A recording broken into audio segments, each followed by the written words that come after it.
Spider-Man's death scene in Avengers: Infinity War originally wasn't as long. Marvel Studios did what many thought they wouldn't when it came to the end of Infinity War and the deaths it would have. Fans expected the older guard to say goodbye, but they're actually the last ones standing.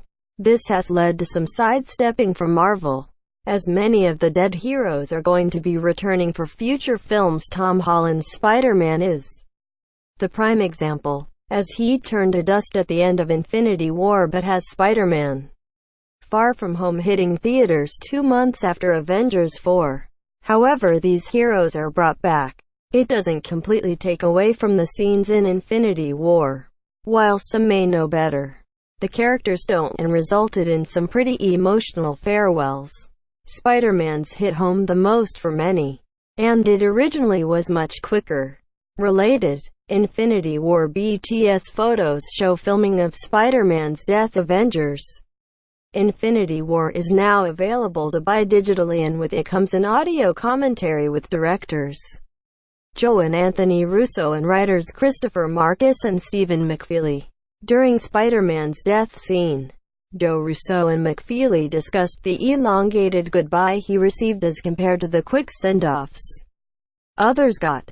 Joe Russo: "If I remember correctly, right, it was, 'I don't feel so good.' Tony looked at him. He said, 'I'm sorry,' and disappeared."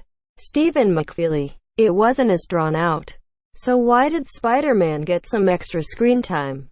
For starters, Joe says that Tom Holland fought to extend the sequence to drive home the emotion at the center of it. That appeared to be the right move, as Spidey's death is a standout scene for Holland. But it also creates the small plot hole of why Spidey lasted longer than, say, Star-Lord, a half-celestial. It isn't thanks to his Spidey sense or anything, but rather his will and strength. As Joe explained in the Beyond the Battle Titan featurette, Peter Parker uses all the strength that he has as a hero to fight against disappearing. It allows him to last longer than some of the others. After such an emotional goodbye, one can only hope that Peter Parker gets to be reunited with Tony Stark once again.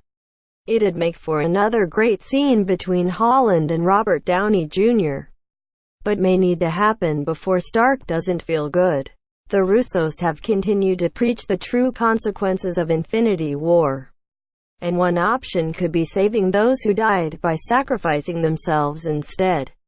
It isn't difficult to imagine Tony being willing to die to bring Peter back either.